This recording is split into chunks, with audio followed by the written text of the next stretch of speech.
আল্লাহ পাক রব্বুল আলামিন সমস্ত মানব জাতির মডেল বানিয়ে রাসূলকে পাঠাইলেন। লাকাদ কানা লাকুম ফি রাসূলিল্লাহি উসওয়াতুন হাসানাহ। এর নবীর উম্মতের দল সাহাবায়ে কেরাম রাসূলকে কেমন ভাবে ইত্তেবা করত মুমিন শুনো। আল্লাহর নবীর সাহাবী হযরতি আব্দুল্লাহ ইবনে মাসউদ রাদিয়াল্লাহু তাআলা আনহু শুক্রবারে জুমার দিন নিজের ঘর থেকে বাহির হইছি, মসজিদে নববীর মধ্যে জুমার নামাজটা রাসূলের পিছনে আদায় করবে। আল্লাহর নবী যখন খুতবা নিয়ে দাঁড়ান, এমন সময় পয়গম্বর তাকায় দেখে মসজিদে নববীর মধ্যে কিছু মুসলমান দাঁড়ায় আসি, পরিবেশটা এলোমেলো করে তারা যার যার কথার মধ্যে মশগুল। আল্লাহর নবী মিম্বার থেকে আওয়াজ দিলেন, হে আমার সাহাবায়ে কেরাম, তোমরা মসজিদের আদব রক্ষা করো, মজলিসের আদব রক্ষা করো, তোমরা বসে যাও। আপনার আমার পয়গম্বর এই মেসেজটা যখন সাহাবায়ে কেরামদের উদ্দেশ্য বললেন, হযরতে আব্দুল্লাহ ইবনে মাসউদ রাদিয়াল্লাহু তাআলা আনহু তিনি তখনও পর্যন্ত মসজিদের আঙ্গিনার ভিতরে প্রবেশ করে নাই, মসজিদের ভিতরে প্রবেশ করে নাই, কিন্তু নবীর কথা, নবীর আওয়াজ আব্দুল্লাহ ইবনে মাসউদ রাদিয়াল্লাহু তাআলা আনহুর কানের মধ্যে পৌঁছলেন, বসে যাও। তিনি রাস্তার মাঝখানে ছিলেন, ওই জায়গার মধ্যে বসে গেলেন। আপনার আমার পয়গম্বর নামাজটা শেষ করিয়া আব্দুল্লাহ ইবনে মাসউদ রাদিয়াল্লাহু তাআলা আনহুকে ডাইকা নবীর কাছে আইনা বসে বললেন, হে মাসউদ, তুমি কেন রাস্তার মাঝখানে বসে গিয়েছ? আমি তো মসজিদের ভিতরে যারা দাঁড়িয়ে আছে তাদেরকে বসার জন্য বললাম, মসজিদের আদব রক্ষা করার জন্য বললাম। আপনার আমার পয়গম্বরের সাহাবী হযরতে আব্দুল্লাহ ইবনে মাসউদ রাদিয়াল্লাহু তাআলা আনহু বলেন, পয়গম্বর, আমি যখন মসজিদে আসতেছিলাম আমার কানের ভিতরে আপনার কণ্ঠের এতটুকু আওয়াজ আমার কানের মধ্যে পৌঁছেছে। আপনি বলছেন যে বসে যাও, এই জন্য আমি রাস্তার মাঝখানেই বসে গেলাম। ওগো নবীজি, আপনার কথার পর আমি আব্দুল্লাহ ইবনে মাসউদের একটা কদম সামনে বাড়বি, এটা আমার জীবন থাকা সত্যি কোনোদিন সম্ভব হবে না। জোরে কন্যা সুবহানাল্লাহ।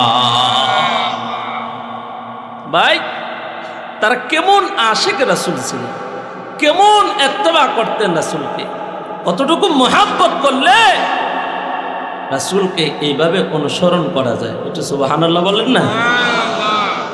আপনাদেরকে যদি আমি জিজ্ঞেস করে, ভাই আপনারা কি রাসূলকে মহব্বত করেন, আপনারা কি বলবেন? কথা বলেন না। সবাই রাসূলকে ভালোবাসি না? যারা টুপি দেয় নাই, দাড়ি রাখে নাই, হাতের নখগুলা ইসলাম সুন্নত তরিকায় কাটে নাই, যারা টাকটুর নিচে কাপড় পরিধান করে, যারা আধুনিকতার নামে আজ নায়ক নায়িকাদের লিবাস আর খেলোয়াড়দের জাস্ত্রি গায়ে দেয়, সুন্নত তরিকায় চলতে চায় না, এদেরকেও যখন জিজ্ঞেস করা হয়, এরা অন্তত পক্ষে মানুক আর না মানুক বলে আমরা রাসূলকে ভালোবাসি। কথা বলেন ঠিক কিনা? আমার ভাইয়ারা, মুখে মুখে ভালোবাসা আর বাস্তবে ভালোবাসার প্রমাণ করা খুবই কঠিন বিষয়। কথা বলেন ঠিক কিনা? আমরা আল্লাহকে ভালোবাসি কি বাসি না? কিন্তু আল্লাহর ভালোবাসায় অন্তর রাইখা আল্লাহর ঘর মসজিদে গিয়ে 5 ওয়াক্ত নামাজ পড়তে চাই না। কথা বলেন ঠিক কিনা? এটা কেমন ভালোবাসা? এটা কেমন ভালোবাসা যে আল্লাহ আপনাকে দৈনিক মুয়াজ্জিনের কণ্ঠে 5 বার আহ্বান করে, হাইয়া আলাস সালাহ, হাইয়া আলাল ফালাহ, আসো নামাজের জন্যে, আসো না কল্যাণের দিকে। কিন্তু আপনি শাস্টলে বইসা থাকেন, রাস্তার পাশে দাঁড়ায় থাকেন, খেলার মাঠে খেলাধুলা করেন, মোবাইল নিয়ে ব্যস্ত থাকেন, আপনার কদম মসজিদের দিকে চলে না। আল্লাহর কসম, এই ভালোবাসা দিয়া জান্নাতের গেটও যাওয়া যাবে। আস্তে কোনো জোরে কন, সঠিক কথা বললে আবার রাগ করেন? হ্যাঁ, আমার ভাইয়েরা, রাসূলকে মহব্বত করে, রাসূলকে ইত্তেবা করি, আল্লাহকে ভালোবাসি, আল্লাহকে অনুসরণ করি, আল্লাহর হুকুম পালন করি, কিন্তু বাস্তবে তার প্রমাণ নাই। রাসূলের সাহাবী হযরতে উসমান রাদিয়াল্লাহু তাআলা আনহু, আল্লাহর নবী মক্কার মধ্যে আবু জাহেল, আবু লাহাব, উতবা, শাইবার সাথে যুদ্ধের সন্ধি করার জন্য মুসলমানের প্রতিনিধি হিসাবে তাকে প্রেরণ করলেন। হযরতে উসমান রাদিয়াল্লাহু তাআলা আনহু তিনি গেলেন। হুদাইবিয়ার যুদ্ধের সন্ধি হবে, সন্ধ্যার সময় তার চাচাতো ভাইয়ের ঘরে গিয়ে অবস্থান করলেন। আগামীকাল সকালবেলা মক্কা নগরে মক্কার লিডার যারা, ভিআইপি পারসন যারা, কাফেরদের সর্দার যারা, তাদের সাথে জরুরি বৈঠক হবে।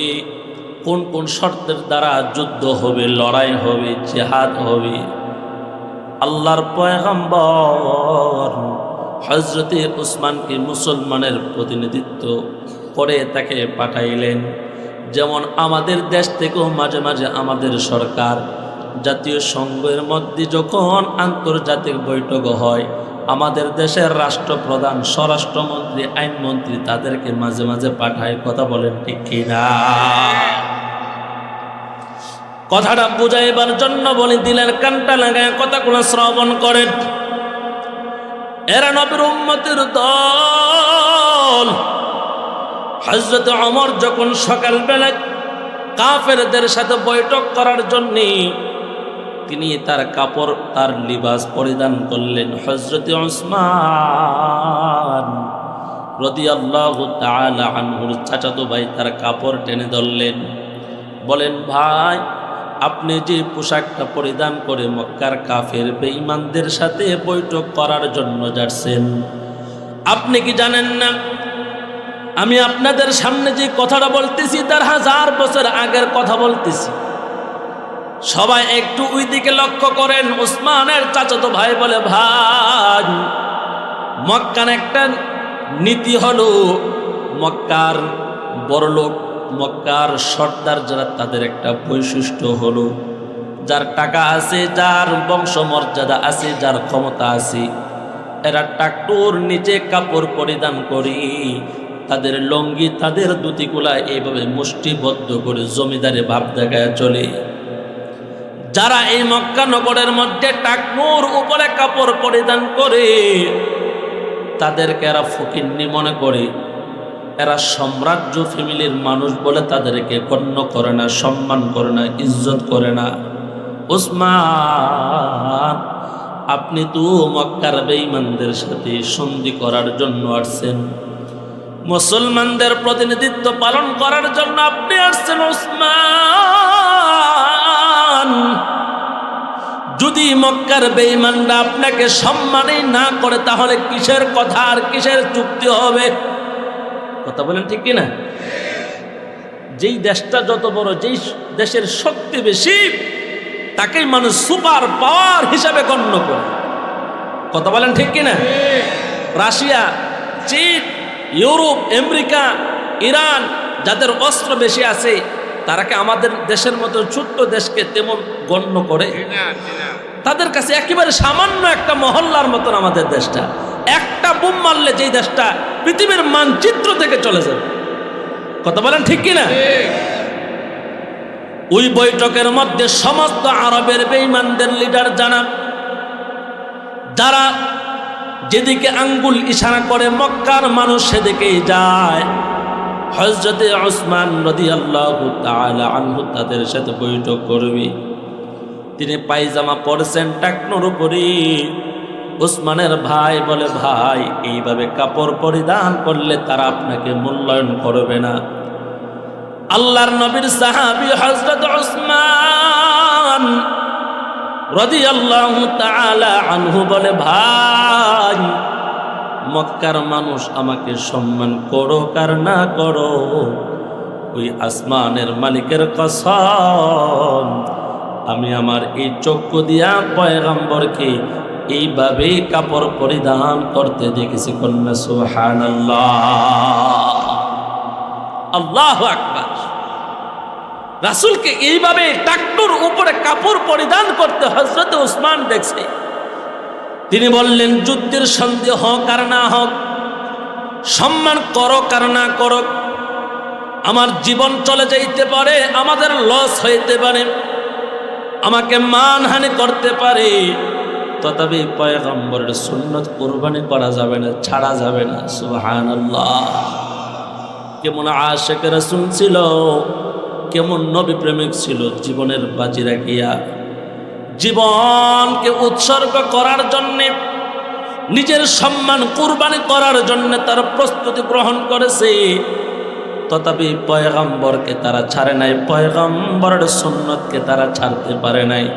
একমাত্র রাসূলের মহাব্বতের কারণে, রাসূলের ভালোবাসার কারণে। এর এলাকার মুসলমান, এর যুবক ভাই, ও বৃদ্ধ বাবা, ও পর্দার অন্তরালের আমার মা, শুধুমাত্র পয়গম্বরকে মহাব্বত করি আর ভালোবাসি, জবানের দ্বারা স্লোগান দিলে চলবে না। পয়গম্বরের প্রত্যেকটা কর্ম, প্রত্যেকটা কাজ যদি অনুসরণ করে চলতে পারি, আল্লাহ সাহাবায়ে কেরামদের মতন আমাদেরকে দামি বানায়া জান্নাতের মালিক বানায়া দিবি। যেমন হযরতে বেলাল জান্নাতে হয়ে গেছে, জোরে কন্যা সুবহানাল্লাহ। এই রজব মাসে মেরাজ হয়েছিল আপনার আমার পয়গম্বর জিবরাইল আলাইহিস সালাতু ওয়াস সালামের সাথে জান্নাত ভ্রমণ করলেন, 8টা জান্নাত, জাহান্নাম ভ্রমণ করলেন, 7টা জাহান্নাম। রাহমাতুল লিল আলামিন জান্নাতের ভিতরে হযরতে জিবরাইল আলাইহিস সালাতু ওয়াস সালামকে নিয়া পয়গম্বর যখন হাঁটে, এমন সময় নবীর কানের মধ্যে একটা পরিচিত মানুষের পায়ের হাঁটার শব্দ পাইতেছি। আল্লাহর পয়গম্বর হযরতে জিবরাইল আলাইহিস সালাতু ওয়াস সালামকে বলেন, জিবরাইল, জান্নাতের ভিতরে তুমি আর আমি ছাড়া অন্য কেউ নাই, বলো না এই জান্নাতের ভিতরে কে এই হাঁটার শব্দ দিয়ে আমার কানে পৌঁছায়া দে, এটা কার হাঁটার শব্দ? আল্লাহ পাক রব্বুল আলামিন হযরতে জিবরাইলকে জানায়া দেয়, জিবরাইল, আমার হাবিবকে জানায়া দাও ওই খরমের আওয়াজ, ওই হাঁটার আওয়াজ নবীর সাহাবী হযরতে বেলালে। আর একটু জোরে কি সুবহানাল্লাহ বলা যাবে? আমার ভাইয়েরা, দিলের কানটা লাগায় কথাগুলো শ্রবণ করেন। এরা যুবক রাহমাতুল লিল আলামিন জান্নাত আর জাহান্নাম ভ্রমণ করে যখন আসছে, বেলালকে ডাইকা নবীর সামনে বসায়া ডাক দিয়ে বলে, ওরে বেলাল, তোমাকে একটা প্রশ্ন করব, সঠিক উত্তরটাই আমাকে দিবা। যেমন এই আরবের কোনো রাজা আর বাদশাহ ঘোড়ার উপরে সওয়ারি হয়া তার খাদেম আর তার ঘোড়ার লাগামটা যেরকম তার ওই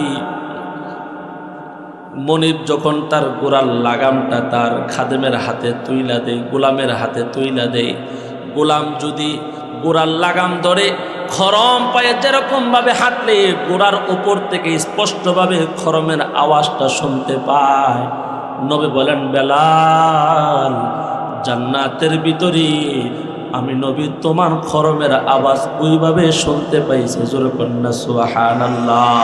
আল্লাহর নবী বলেন, বেলাল, কি এমন আমল করো যে আমলের কারণে আল্লাহ তোমাকে এত সুন্দর সম্মান দিয়েছে রে বেলাল? আল্লাহর নবীর সাহাবী হযরত বেলাল রাদিয়াল্লাহু তাআলা আনহু পয়গম্বরের সামনে আনন্দে আত্মহারা হইয়া চোখের পানি ছেড়ে ছেড়ে কাঁদে আর বলে, নবী, আপনার হাতে যেদিন থেকে কালেমা পড়ে মুসলমান হয়েছি গো নবী, ওই দিন থেকে আমি ছোট্ট একটা আমল করতেছি, হয়তোবা আল্লাহর কাছে এই আমলটা বড় প্রিয় হয়ে গেছে। কন্যা সুবহানাল্লাহ। আমলটা শোনা দরকার আছে না নাই? শুধুমাত্র শুনবেন নাকি মানার চেষ্টাও করবেন? কি আমল করছিল বেলাল? হযরতে বেলাল রাদিয়াল্লাহু তাআলা আনহু বলেন, আমি যখন এই পবিত্রতা অর্জন করার জন্য ওযু বানাই, তখনই আমার রব আল্লাহকে খুশি করার জন্য 2 রাকাত নামাজ আদায় করে কন্যা সুবহানাল্লাহ। ওগো নবীজি, আজ পর্যন্ত আমি একদিনও এই আমলটা বাদ দেই নাই।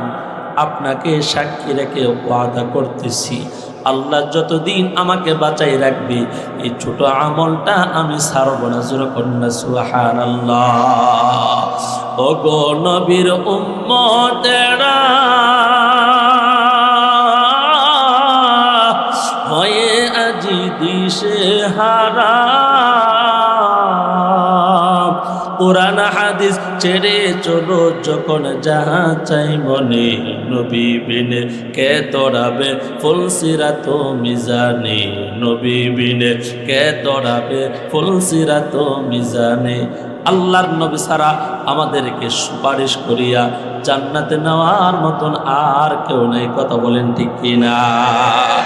এরে যুবক ভাই ও বৃদ্ধ বাবা, ও পর্দার অন্তরালের আমার মা, ওই নবীর সুন্নতের আদর্শের মালাটা গলায় দাও। এরা যুবক, তোমার মতন কত যুবক স্কুলে পড়ে, কলেজে পড়ে, ভার্সিটিতে লেখাপড়া করে, এক ওয়াক্ত নামাজ ছাড়ে না, মা বাবার সাথে নাফরমানি করে না, দাড়িটাও কামায় না, টুপিটাও ফালায় না। আল্লাহর ঘর মসজিদে যখন আজান হয়, আল্লাহর ঘর মসজিদে গিয়া সময় মতো 5 ওয়াক্ত নামাজ আদায় করে, একটা টাকা সুদের খায় না। এমন যুবক নামাজ পড়ে, মা বাবার খেদমত করে, নবীর সুন্নত ছাড়ে না। সবাই বলেন রিক্সাওয়ালা, সিএনজিওয়ালা, অটোওয়ালা, ব্র্যান্ডওয়ালা, police, RAB, army, BDR, doctor, engineer, এমন মানুষের ভিতরে আমাদের গ্রাম শহরে পাড়ায় মহল্লায় বলেন না এমন নামাজি যুবক আছে না? না, এরা যুবক তুমি কেন পারবা না? কপালটা বুঝে পুড়িয়া গেল, তওবা সারা পুরা কপালে আর জোড়া লাগবে না। সারা রাত ইন্টারনেটের গুনাহ করতেছো, আব্বার দামি খাটের মধ্যে শুয়া শুয়া লক্ষ টাকার মোবাইল দিয়া ডাটা কালেকশন করিয়া ইন্টারনেটের গুনাহ করতেছো। দুনিয়ার মা জানে না, দুনিয়ার আব্বা জানে না, দুনিয়ার কেউ জানে না। দামি বিল্ডিং এর ভিতরে ইন্টারনেট খরচ করিয়া মোবাইলের গোপনের গুনাহ করলে জানেন কি? আর জোরে বলেন হেডফোন আর ব্লুটুথ লাগায় গান শুনলে শুনেন কি? আল্লাহ শোনেন, আমার আল্লাহ দেখেন। দুনিয়ার সমস্ত সিসি ক্যামেরাকে ধোঁকা দেওয়া যায়, দুনিয়ার সমস্ত সিআইডিকে ধোঁকা দেওয়া যায়, আমার আল্লাহকে ধোঁকাও দেওয়া যায় না রে যুবক। এখনো সময় আছে, পা 2টা আগায়া দাও। আমি নয়ন পড়ে তোমাদের পায়ে হাত রেখে বলে রে যুবক, আমার নবীর সুন্নতের দাড়ির মধ্যে প্লেট লাগায়ও না। যেই নবীর সুপারিশ ছাড়া জান্নাতে যাওয়া যাবে না, যেই নবীর হাতে হাউজে কাউসারের পানি আমার আল্লাহ উঠাই দিয়া বলেন পয়গম্বর, তায়েফের ময়দানে উম্মতের জন্য কত কান্না করেছিলেন, কত আঘাত খাইছিলেন গো নবী। আজকে ওই উম্মতের জন্য সুসংবাদ, যেই সমস্ত উম্মতরা আপনাকে ভুলে নাই, তাদেরকে আপনি হাউজে কাউসারের পানি পান করায়া আপনার সাথে জান্নাতের মেহমান বানায়া দেন। আমি আল্লাহ পারমিশন দিলাম। এর যুবক কে আসু, আজকের মাহফিল থেকে ওয়াদা করবো আল্লাহ আর জীবনে এক ওয়াক্ত নামাজ ছাড়বো না, নবীর সুন্নত ছাড়বো না, মা বাবার মনে কষ্ট দিব না, উস্তাদের সাথে উলামায়ে কেরামদের সাথে বেয়াদবি করবো না। আজকের মাহফিল জানে কার জীবনের শেষ মাহফিল হয়ে যায়। গত বৎসর বাজান এই মাহফিলে কত মানুষ ছিল, আজকে অনেকেই নাই। কথা বলেন ঠিক কিনা? আগামী বছর যে আপনারা থাকবেন এখানে মাহফিলে বসতে পারবেন এটার কোনো গ্যারান্টি নাই। যেই কোনো মুহূর্তে আমাদের মৃত্যুর খবর আসতে পারে। আসার সিরিয়াল আছে, যাওয়ার কোনো সিরিয়াল নাই। তবে মৃত্যু হলো সুনির্দিষ্ট করা। মরণ থেকে কোনো টাকাওয়ালা, ক্ষমতাওয়ালা, কোনো শক্তিওয়ালা, কোনো ডাক্তার, কোনো ইঞ্জিনিয়ার, কোনো প্রফেসর, কোনো আলেম, কোনো বুজুর্গ কেউ বাঁচতে পারবে না। সময় মতো মৃত্যু দিবেন কি? মরণ থেকে যতই পালাও মরণ তোমায় নিবে গিরি। যদিও সুদূর আকাশ প্রাণে লোকাও সে তাই লাগিয়ে সিঁড়ি। নদী পথে নৌকা চালায় ওরে মাঝি ভাই, বেলা ডুবার আগে আমি ওপারে যেতে চাই। ডুবে গেলে বেলার আর ওঠে না, ভেঙ্গে গেলে মেলার আর জমে না। ঠিক কিনা? যৌবন চলে গেলে আর যৌবন কাল ফিরে পাওয়া যাবে না, হায়াত চলে গেলে আর হায়াত ফিরে যাওয়া যাবে না। আজকের মাহফিল শেষ হয়ে গেলে আগামীকালের জন্য অপেক্ষা করা হবে না, তওবা করার সুযোগ নাও থাকতে পারে। আজকের মাহফিলে যারা আসছে খালেস নিয়ত যদি তওবা করতে পারে, জীবনটা যদি পরিবর্তন করতে পারে, হতে পারে এই মাহফিলে আপনার আমার জন্য নাজাত, জান্নাতে যাওয়ার উসিলা হবে। কথা বলেন ঠিক কিনা? আমরা সবাই জান্নাতে যাইতে চাই কি চাই না? কারা কারা চায়? নারে তাকবীর! আল কোরআনের আলো, কোরআন সুন্নাহর আলো, কোরআন সুন্নাহ যেখানে, লিল্লাহে তাকবীর। কোরআন হাদিস যেখানে, ওয়াজ মাহফিল যেখানে, দোকানপাট যেখানে, পান বিড়ি যেখানে, নারে তাকবীর! আল্লাহ কবুল করেন। সবাই জান্নাত চায়। জান্নাতে যাওয়ার কর্ম কইরা না না কইরা? অনেকে তো নামাজ না পড়েও জান্নাত চায়। কথা বলেন ঠিক কিনা? নামাজ না পড়ে কি জান্নাতে যাওয়া যাবে? জোরে বলেন। বিবাহ না করিয়া কি সন্তানের বাবা হওয়া যায়? বিবাহ না করিয়া সন্তানের আশা করাটা যেমন বেয়াদবি আর মূর্খতা, নামাজ না পড়িয়া জান্নাতে যাওয়ার স্লোগান দেওয়া বেয়াদবি আর মূর্খতা। কথা বলেন ঠিক কিনা? এই মুসলমান, নামাজ হলো জান্নাতের চাবি। এটা কি আমার কথা না পয়গম্বরের কথা? আসসালাতু মিফতাহুল জান্নাহ, নামাজ হলো বেহেশতের চাবি। অথচ এই নামাজটাই আমরা পড়ি না, তো বরং সবাই জান্নাত চাই। কথা বলেন না কেন? যে 5 ওয়াক্ত নামাজ পড়ে না, জীবনও পড়ে না, তাকে যদি বলেন কি চাচা আমি আপনি জান্নাতে যাইবেন না, বলে হ্যাঁ কও কি জান্নাতে যাবো না, মানে আমি না গেলে যাইব কেডা? কথা কান ঠিক কিনা? অনেক মুরব্বী আছে দেখবেন, এই যে দোকানের মধ্যে বৈশা 24 ঘন্টা শুধুমাত্র বিড়ি পান আর এই টিভি নিয়ে ব্যস্ত দেয়। কথা কয় না? আপনাদের নজরে এমন মুরব্বী পড়ে কিনা আমি দেখি না। এমন মুরব্বী আছে সময় পাইলেই বিড়ি টানে। কথা কন ঠিক কিনা? আবার কিছু কিছু মুরব্বী আছে সময় পাইলে তসবিহ পড়ে। আছে না নাই? বলেন বিড়ি টানলে লাভ না তসবিহ টানলে লাভ? কোনটা টানলে লাভ? আমাদের চাচাদের কাছে মোটামুটি অনেকের পকেটে বিড়ি আর ম্যাচ পাওয়া যাবে, মাগার তসবিহ পাওয়া যাবে না। কথা বলেন ঠিক কিনা? আজকের মাহফিলে যে সমস্ত আব্বারা আসছেন, যারা বাবা হয়েছেন, ওয়াদা করেন আল্লাহকে সাক্ষী রেখে, বলে জীবনে আল্লাহ যদি আর একটা নিঃশ্বাস নেওয়ার মতন হায়াত দেয়, বিড়ি আর টানবো না। আমি জীবনে আল্লাহ কবুল করে। আমিন। ইনশাআল্লাহ বলেন না সবাই? ইনশাআল্লাহ।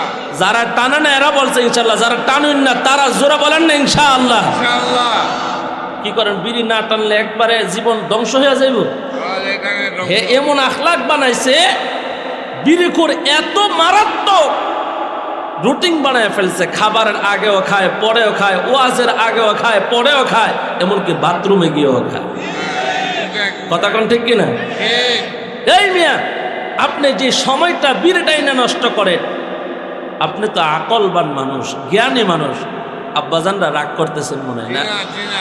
আপনাদের পায়ে হাত রেখে পেটের সন্তান হিসেবে বলি, আপনার একটা বিড়ির পিছনে যে সময়টা আপনি নষ্ট করেন, আল্লাহর কসম এই সময়টা আপনি তাসবিহ হাতে নিয়ে রবকে খুশি করার জন্য জিকির করবেন, লা ইলাহা अल्लाह अल्लाह क्या मुबारक नाम है, अल्लाह अल्लाह मुमिनों का काम है, अल्लाह अल्लाह इच शीरीन नाम शीर शंकर मी कुनद जानम तमाम, अल्लाह अल्लाह तू मेरा माबूद है, अल्लाह अल्लाह तू मेरा माशूक है। सर्व हालाते आमादेर सकलेर रब के जिकिर करब कार, या अय्युहाल्लाযীনা আমানু যকুরুল্লাহ যিকরান কাসীরা ওয়াসাব্বিহুহু বুকরাতাও ওয়া আসীলা। ঈমানদাররা আল্লাহ বলেন অধিক পরিমাণে জিকির করো। সংখ্যা বলে নাই 100, 500, 1000, লক্ষ। আল্লাহ বলেন যত পারো তত বেশি পড়ো। কন্যা সুবহানাল্লাহ। এরে মুরব্বি বাজান, বিড়ি টানলে লাভ নয়, স্বাস্থ্যেরও ক্ষতি, পরকালেরও ক্ষতি। দুনিয়া তো বিড়ি খুররে মানুষ পছন্দ করে না, বরং ঘৃণা করে। কথা বলেন ঠিক কিনা? আব্বাজান, আপনি গিয়া আপনার বিবিরে বললেন, বিবিরে 40টা বছর তোর সাথে সংসার করলাম, বিড়ির অভ্যাসটা তো অনেক দিন হয়ে গেছে, বলতো দিকে আমি যে বিড়ি খাই তুমি পছন্দ করনি। দেখবেন চাচিও আপনার দিক থেকে চেহারা ঘুরাই নেবে। কথা কোন ঠিক কিনা? বলবেন যে হুজুর বিড়ি খাওয়া কি হারাম? কোরআন হাদিস দেয়া দলিল চাই। অনেক শয়তান আবার বিড়ির দোয়া অনেকে বানাইছে যে আল্লাহুম্মা বারিক লানা ফিমা বিড়িটানা। নাউজুবিল্লাহ কোন আওয়াজিল্লাহ কোন না নাউজুবিল্লাহ। আল্লাহর নবী শিখায় আল্লাহুম্মা বারিক লানা ফিমা রজা, আল্লাহুম্মা বারিক লানা ফি রজাবা ওয়া শাবান ও বাল্লিগনা রমাদান। আর আপনি বিড়ি টানার দোয়া ফরেন আর ইচ্ছা মতো বিড়ি টানেন। কথা কোন ঠিক না? ফরেন ফরেন টানেন, ইচ্ছা মতো টানেন, বিসমিল্লাহ সারা টানেন। তবে যারা তসবি টানলে টানবেন, এই সময়টা মিজানের পাল্লায় আল্লাহ ওজন দিবে। আর বিড়ি টেনে যারা সময় নষ্ট করবে, ইন্নাল মুবাযযিরিনা কানু ইখওয়ানা শায়াতিন, অপচয়কারী শয়তানের ভাই। সময় নষ্ট করে যারা শয়তানকে খুশি করবে, এরা শয়তানের সাথে হাসরে যাবে। কথা কোন ঠিক কিনা? কথা কোন ঠিক নেই? বলবেন যে হুজুর বিড়ি খাওয়া কোরআন হাদিস দিয়ে অনেকেই বলে মাকরু। হ্যাঁ মানে মাকরু। আচ্ছা বলেন মুখের মধ্যে যে দুর্গন্ধ থাকে এটা কি? কথা কয় না? আমাদের বিড়ি যারা খায়, স্মোকিং যারা করে, মুখের মধ্যে দুর্গন্ধ আছে না নাই? সামান্য একটা বিষয় যদি স্লিপ করে ভাই, হতে পারে মৃত্যুর সময় এই জবান দিয়ে কালেমা উচ্চারণ নাও হতে পারে। আল্লাহর রাসূল বলেন যে তোমরা যারা জিকির করো, কোরআন পড়ো, নামাজ পড়ো, আদা, রসুন, পেঁয়াজ, কাঁচা গন্ধ যেন তোমাদের মুখের মধ্যে না থাকে। আচ্ছা বলেন আদা, রসুন, পেঁয়াজের গন্ধর চেয়ে বিড়ির গন্ধ কি বেশি ভালো? কথা বলেন না কেন? সবাই কইব না, শয়তান দেহের মোহর মেরে রাখছে, কইস না। অনেকে এটার ফকেটে করে নিয়ে এসে তো গরম করতেছে, কিন্তু কুয়াশার কারণে অনেকটা আবার ঠান্ডা হয়ে যায়। এই জন্য অনেকে এইভাবে নিচে দেওয়ার আগে কুয়াশার ভিতরে ধরায়। মাঝে মাঝে ময়মনসিংহ, কিশোরগঞ্জ, বিভিন্ন হাওড়ের মাঝখানে গেলে দেখা যায় ক্ষেতের ভিতরে জমিনের মধ্যে তারাবাতির মধ্যে জ্বলে। আমি এক জায়গায় গিয়ে বললাম, কেউ এই আপনাদের এলাকায় জমিনে তারাবাতি চাষ হয় কেন? না, মুরব্বীরা বিড়িটা নেই। ওই কুয়াশার ভিতরে বিড়ি টান দিলে এটা তারাবাতের মধ্যে জ্বললে ওঠে না। তো আমি গিয়া দেখছিলাম যে এই অবস্থা। আমার ভাইয়ারা আসুন আজকে থেকে ওয়াদা করি, পায়ে হাত রেখে বলি, লা ইলাহা ইল্লাল্লাহর ওজন কত জানেন? হাইসা উড়াই দিয়ার নাম একটা ভাষা কথা বলতে চাই না। আল্লাহর রাসূল বলেন, মান ক্বালা লা ইলাহা ইল্লাল্লাহ দাখালাল জান্নাহ। যার জবানের কালিমা আল্লাহর কাছে কবুল হয়ে যাবে, এই কালিমার ওজন, কালিমার নেকি এত বেশি হবে, মিজানের পাল্লায় রাখা হলে বান্দা জান্নাতে যাওয়ার জন্য যথেষ্ট হয়ে যায়।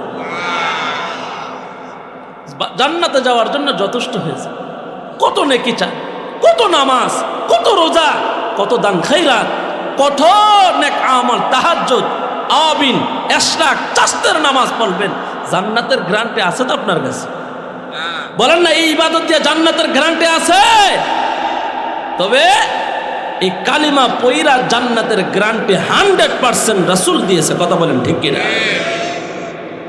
একজন বেঈমান সারা জীবন কুফর, সে কাফের ছিল, সে কালিমা পড়ছে লা ইলাহা ইল্লাল্লাহু মুহাম্মাদুর রাসূলুল্লাহ।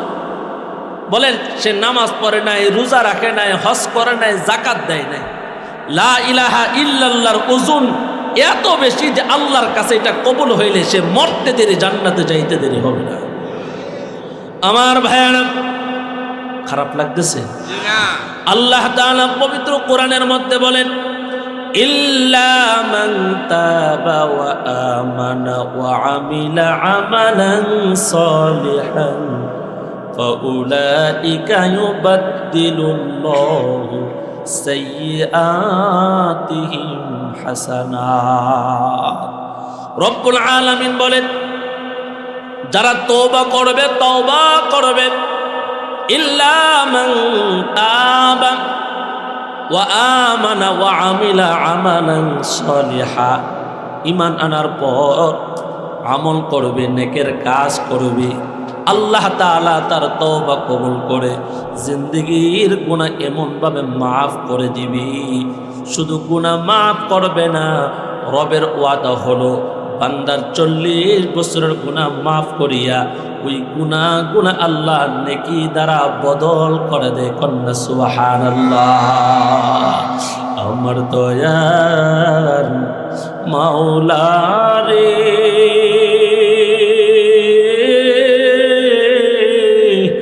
আমার মায়ার মাবুদ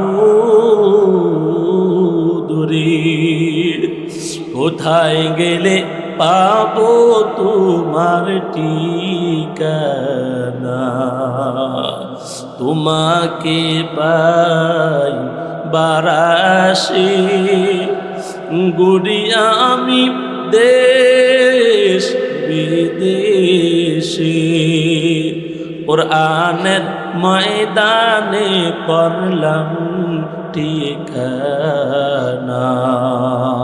একটু মহাব্বতে জবানটা উঁচু করে দিলটা নরম করে ডাকতে নিয়া আল্লাহ। এরা এলাকার মুসলমান সবাই বলো, এই ময়দান থেকে আল্লাহ কয়ে ডাক দিলে আমার আল্লাহ শুনে কি শুনে না? ইমানদারের জবানের পাওয়ার, ইমানদারের জবানের আওয়াজ আল্লাহর কুদরতি কানে পৌঁছায়া যায়। খলিফা ওমরের জমানায় একজন আল্লাহর বান্দা, সে মুসলমান ছিল, তার কণ্ঠ ছিল বড় চমৎকার। আল্লাহর বান্দা কণ্ঠটারে পুঁজি বানায়া গান গাওয়ার পেশা বানাইছে। সে ছিল গায়ক, ইচ্ছা মতে গান গাইতো। মানুষ তার গান শুইনা শুইনা তারে টাকা দিত, দিরহাম দিত, খাবার দিত। আল্লাহর বান্দা গান গাইতে গাইতে 70 বছর তার জীবন কাটাইছে। 70 বছর যখন মানুষের হয়ে যায়, যৌবনের বাটা পড়ে যায়, স্বাস্থ্যের মধ্যে দুর্বলতা চলে আসে, সবাই ডানে বামে তাকায় না বাজান, দিলের কানটা লাগায়া মনোযোগী হন। আল্লাহর বান্দা 70 বছরের বৃদ্ধ মানুষ, কণ্ঠের মধ্যে যখন ভাটা পড়ে গেছে, অসুস্থতার কারণে আর গান গাইতে পারে না। এখন তার কেউ দাওয়াতও দেয় না, কেউ তার খাবারও দেয় না, টাকাও দেয় না। দুর্বল হয়া গড়ের মধ্যে শুয়ে আসি।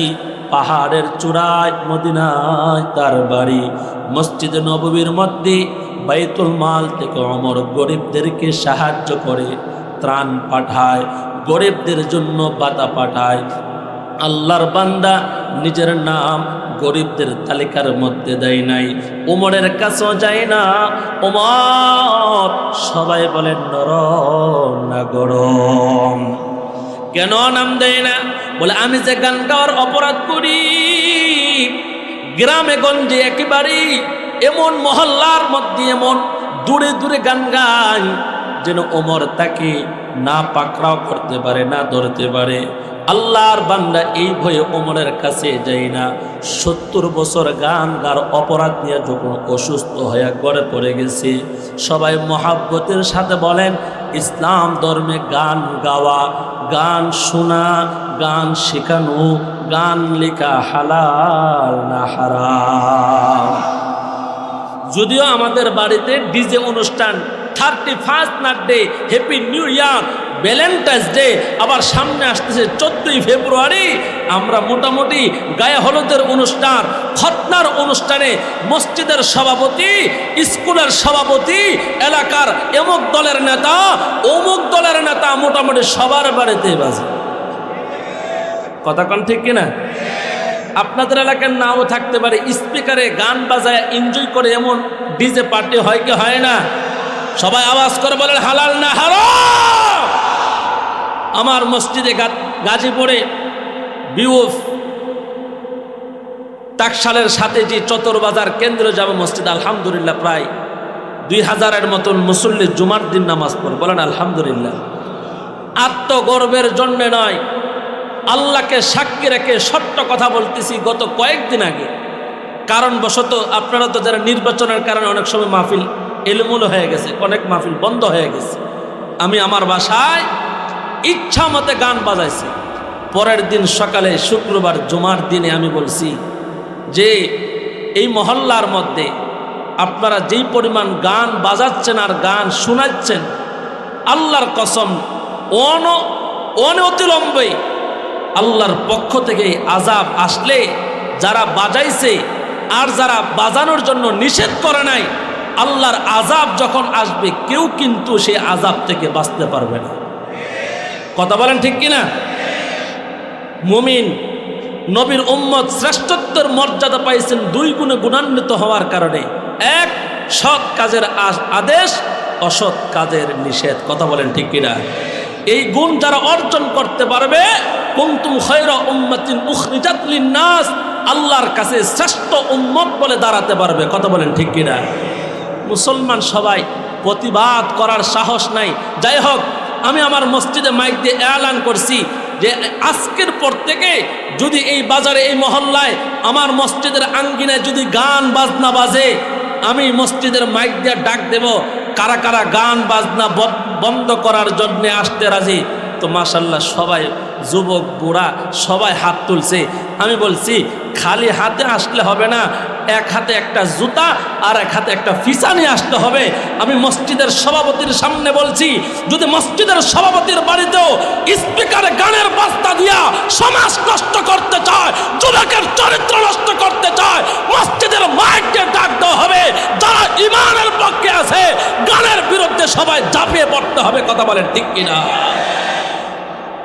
এমনভাবে যদি প্রত্যেকটা সমাজ থেকে অশ্লীলতা, বেহায়াপনা, নির্লজ্জতার প্রতিবাদ করা হইতো, আর সমস্ত জায়গা থেকে গান বাজনা উৎখাত হয়ে যেত। আওয়াজ করে বলেন ঠিক কিনা? সত্য কথা বলতে ভয় পান? হ্যাঁ, ভয় পায়েন না। যারা সত্য কথা বলে তাদেরকে উৎসাহ দিবেন, তাদের পক্ষে থাকবেন, এত লাভ। কথা বলেন ঠিক কিনা? জবান খুলে বলেন ইনশাআল্লাহ। আমার ভাইয়েরা, এই জন্য আপনাদের জন্য মেসেজ হলো, গান এটা এমন একটা নেশা, মানুষ মদ খাইলে যেমন নেশা হয়, এটা দেহের নেশা। পয়গম্বর বলেন যে গান হলো অন্তরের নেশা। কেউ যদি এমন অশ্লীলতা, বেহায়াপনা, হিন্দি গান আর ডিজে গান শুনে তার অন্তর নেশাগ্রস্ত হয়ে যায়, এই নেশা যতক্ষণ না পর্যন্ত জিনা করে, ওই নেশা তার কাছ থেকে দূর হয় না। নাউজুবিল্লাহ। 3.5 হাত দেহের নেশা হলো মদ, আর অন্তরের নেশা হলো কি? গান। নাউজুবিল্লাহ বলেন। মদ আর গান থেকে দূরে থাকবে তো ইনশাআল্লাহ। আল্লাহ আমাদের সবাইকে কবুল করেন। মহাব্বত একটা আমিন কন। আমার ভাইয়েরা, খারাপ লাগতেছে? আল্লাহর বান্দা কয় বছর গান গাইছে? মনোযোগ নেই। কয় বছর? 70 বছর পর্যন্ত গান গাবার অপরাধ করছে। এবার অসুস্থতা হওয়ার কারণে কেউ তার দাওয়াত দেয় না, খাবারও দেয় না, অসুস্থ হয়ে ঘরে শুয়ে আছে, শরীর বড় দুর্বল। আহারে কেউ তো খাবার দেয় না। একদিন, 2 দিন, 3 দিন যখন চলে গেছি, কে আমার খবর নিবে, কে আমাকে খাওয়াবে? রাত্রের আধারে গান গাওয়ার অস্ত্র নিয়ে জান্নাতুল বাকির সামনে এমন একটা সময় আল্লাহর কুদরতের সামনে হাত উঠায় ফেলছে। সুবহানাল্লাহ। মদিনার সমস্ত মানুষ ঘুমায়, সমস্ত হিংস্র জানোয়ার যার যার বাসার মধ্যে, গোটা আরব পরে নীরব। আল্লাহর বান্দা 70 বছরের বৃদ্ধ মানুষ আসমানের দিকে 2টা হাত উঠে ডাক দিছেন, আল্লাহ। আপনারাও একটু মায়া লাগে ডাক দেন না, ইয়া আল্লাহ। আমি দুর্বল হওয়ার কারণে আমার ইনকাম নাই, কণ্ঠের মধ্যে ভাটা পড়ার কারণে আমার দাওয়াত নাই গো আল্লাহ। যখন আমার কণ্ঠ ছিল, আরবের মানুষের কাছে আমার বড় দাম, আমার বড় কদর ছিল গো আল্লাহ। 70 বছরের বৃদ্ধ মানুষটা নানা বিনে কান্না করে আর বলে, আল্লাহ তুমি তো যার কণ্ঠ আছে তারও খাওয়াও, যার কণ্ঠ নাই তাকেও তুমি 3 বেলার খাবার খাও গো আল্লাহ।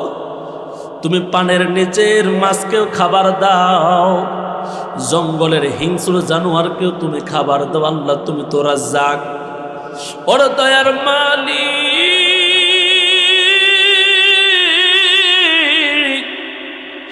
গান গাইতে গাইতে আমি দুর্বল হয়ে গেছি। 70 বছর পর্যন্ত মালিক তোমার চিনি নাই আল্লাহ। আমার মতন নিমুখ খারাপ এই জমিনে আর কেউ নাই রে মালিক। আল্লাহ তোমার কাছে আমার চাওয়া হলো, তোমারে ডাকলে তো কণ্ঠের প্রয়োজন হয় না। দেখো না আমি বড় দুর্বল, আল্লাহ তুমি আমার জন্য একটু খাবারের ব্যবস্থা করিয়া দাও। কন্যা সুবহানাল্লাহ। জমিন থেকে যখন রাত্রের গভীরে 70 বছরের বৃদ্ধ মানুষ আল্লাহর কাছে আত্মসমর্পণ করে গানের পূজা নিয়া, পাপের পূজা নিয়া ডাক দিছি, আল্লাহর কুদরতি অন্তরে জুস মারিয়া যায়। মসজিদে নববীর মধ্যে আমিরুল মুমিনিন হযরত ওমর রাদিয়াল্লাহু তাআলা আনহু তিনি আরাম করতেছিলেন। মাঝে মাঝে মসজিদে নববীর মধ্যে ঘুমাই যাইতেন। আল্লাহ আমার একজন প্রিয় বান্দার তার জরুরত আছে, তুমি তাড়াতাড়ি তার জরুরতটা মিঠাইয়া দাও। কন্যা সুবহানাল্লাহ। ওমর ঘুম থেকে লাফ দিয়া ওইটা জুতা ছাড়ায় দৌড়ায়া জান্নাতুল বাকির সামনে গিয়া যখন দেখে একটা বৃদ্ধ মানুষ আসমানের দিকে হাত উঠায় উঠে কান্না করতেছি, একটু জবান খুলে বলেন না আল্লাহু আকবার। ওই বৃদ্ধ মানুষটা হাত উঠে কাঁদে। যেই মাত্র ওমরকে দেখতে পাইছে, আল্লাহর বান্দা দোয়া বন্ধ করিয়া, কান্না কাটে বন্ধ করিয়া জান বাঁচানোর জন্য পলায়ন করার চেষ্টা করে। ওমর ডাক দেয়া বলে, বৃদ্ধ দাঁড়াও, কোথায় যাও? বলে, ওমর রাত্রের গভীরে আমি যে এখানে আসছি দুনিয়ার কেউ জানে না। ও ওমর তুমি কেমনে জানো? দিনের বেলায় তোমার ভয়ে আমি ঘর থেকে বাহির হই না, না জানি গান গাওয়ার অপরাধে আমাকে শাস্তির আওতায় নিয়ে যাও। ওমর রে, কে তোমার এখানে পাঠাইলো? হযরত ওমর রাদিয়াল্লাহু তাআলা আনহু বলেন, তুমি তোমার যে মালিকের কাছে তোমার কষ্টের কথা, দুঃখের কথা বলতেছ, তোমার মালিক আল্লাহ আমি ওমরকে পাঠাইছি তোমার জরুরত পুরা করে দেওয়ার জন্য। সবাই বলেন, ওই আল্লাহ এখন আছে না নাই? আমাদের জরুরত, আমাদের কষ্ট, আমাদের গুনাহ আমল নামার মধ্যে আছে না নাই? একটু মহাব্বতে আল্লাহকে খুশি করার জন্য 2টা হাত উঠে ডাক দেন, ইয়া আল্লাহ। বাজান কেউ ডানে বামে তাকায়েন না, দিলটা নরম করে নিজের নফসের দিকে তাকায়া আমি নয়ন পড়ি, জানি না আজকের মাহফিল জানি কার জীবনের শেষ মাহফিল হয়ে গেছে রে যুবক। নিজের জিন্দিগির গুনার কথা স্মরণ করে আল্লাহর সামনে একটু আত্মসমর্পণ করিয়া 50 বছর 40 বছর 60 বছরের গুনাহ আল্লাহর সামনে হাজির করায়া দিলটা নরম করে চোখ দুইটা বন্ধ করে দুইটা ফোঁটা চোখের পানে আজকের মাহফিলে সাক্ষী রাখার জন্যে একটু মায়া লাগা ডাক দেন ইয়া আল্লাহ। খালি হাতে আসিয়াছি মাওলা দরবারে তোমার, গুনাহ ছাড়া কোনো কিছু নাই যে আমার। ডাকতেন না আল্লাহ। এ জীবনে না করিলাম বন্দেগী, গুনাহ করে কাটাইলাম জিন্দেগি। সবাই বলেন গুনাহ করে কাটাইলাম জিন্দেগি, তওবা করে আবার তওবা ভাঙ্গিলাম, তওবা করে আবার তওবা ভাঙ্গিলাম, অবশেষে কাটে তওবা করিলাম। সবাই বলেন অবশেষে খাটি তওবা করিলাম। গুনাহ করছি আর তো গুনাহ করব না। ডাকতেন না ইয়া আল্লাহ। গুনাহ করছি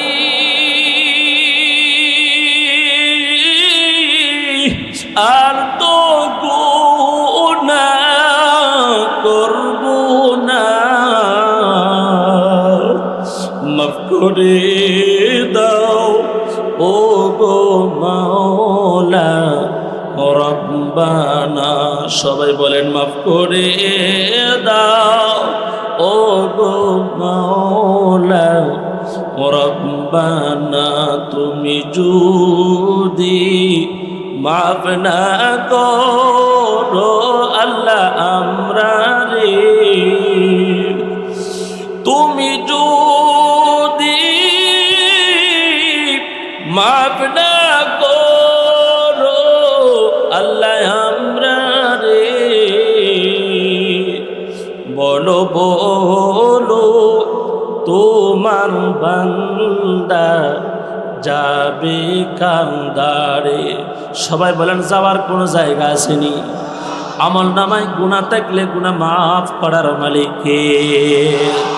আমাদের প্রধান অতিথি এসে গেছি, আমিও 2 মিনিটে শেষ করে দিচ্ছি। শেষ কথাটা শোনেন। আখির দোয়ার মাধ্যমে আমার ভাই বড় মকবুল ফ্যামিলির মধ্যে জন্ম। মাওলানা হাফিজুর রহমান কুয়াকাটার হুজুর, মাওলানা হাবিবুর রহমান মিসবাহ কুয়াকাটার হুজুর, মাওলানা মুফতি মাহফুজুর রহমান জাবের কুয়াকাটার হুজুর। শুধু বাংলার জমিন নয়, তামাম পৃথিবীর সমস্ত মুসলমান মোটামুটি সিনে কথা কোন ঠিক কিনা? একটা মকবুল ফ্যামিলির একজন আলেম আজকের মাহফিলের প্রধান অতিথি। আলহামদুলিল্লাহ বলেন। আমার ভাই আসছে এমন একটা সময়, যে সময়টা আল্লাহর কাছে বড় দামি। শেষ সময় দোয়া করে আমার ভাইয়ের ওয়াজ আমার চেয়ে অনেক গুরুত্বপূর্ণ আলোচনা করেন, হ্যাঁ তথ্যভিত্তিক আলোচনা করেন অনেক সুরলিত কণ্ঠে। কেউ উঠাউঠি করবেন না। আখিরি দোয়ার মাধ্যমে 2 ফোঁটা চোখের পানি ফালায়া কান্না করে তওবা করে জীবন পরিবর্তন করার লক্ষ্যে আজকের মাহফিল থেকে আমরা বিদায় নেব। রাজি আছেন ইনশাআল্লাহ? আজকের মাহফিলে অনেক অতিথি মেহমান, অনেক ওলামা হজরত আসছেন। আমাকে যিনি দাওয়াত করছেন আমার ভাই মাওলানা মাওলানা আশরাফুল ইসলাম রহমানী সাহেব, আপনাদের এই কেন্দ্র মসজিদের সম্মানিত ইমাম ও খতিব, অত্যন্ত ভালো মনের মানুষ। আমি তাকে আল্লাহর জন্য মহাব্বত করি, আপনারাও ভালোবাসবেন। রাজি আছেন ইনশাআল্লাহ? নাকি আলেমদের বিরোধিতা করবেন? আলেমদের সাথে আমরা মহাব্বত করে আগামী 2, 3, 4 আমাদের টঙ্গীর ইজতেমায় আমরা যারা আল্লাহকে ভালোবাসি, উলামায়ে কেরামদেরকে ভালোবাসি, আলেমদের সাথে সেই বিশ্ব ইজতেমার মধ্যে আমরা অংশগ্রহণ করব। রাজি আছেন ইনশাআল্লাহ? আজকের মাহফিল আল্লাহ কবুল করেন। মহাব্বতে একটু আমিন বলেন। আজকের মাহফিলের যত অতিথি যারা টাকা দিয়ে সহযোগিতা করছে, যেই সমস্ত মা বোনেরা এই মাহফিলে সহযোগিতা করছে এবং আসছে, আল্লাহ তাআলা সকলের এই প্রচেষ্টা, এই মেহনত, এই দান আল্লাহ নাজাতের উসিলা হিসাবে কবুল করে। সকলে বলে আমিন। এখানে আমার আলোচনা শেষ করছি। সকলের জন্য দোয়া করে আমিও দোয়া চাই। ফেসবুকে মাওলানা সালাউদ্দিন নয়নপুরে আমার আইডি আছে। যুবকরা যারা মোবাইল চালান ওইখানে মেসেঞ্জারে নক করবেন। বয়ানের পর অনেকে মোবাইল নাম্বারের জন্যে বের দিয়ে ধরে। ইউটিউবে আমার নাম, মোবাইল নাম্বার আছে, এখান থেকে অংশগ্রহণ করবেন। ওমা আলাইনা ইল্লাল বালাগ। আসসালামু আলাইকুম ওয়া রাহমাতুল্লাহ।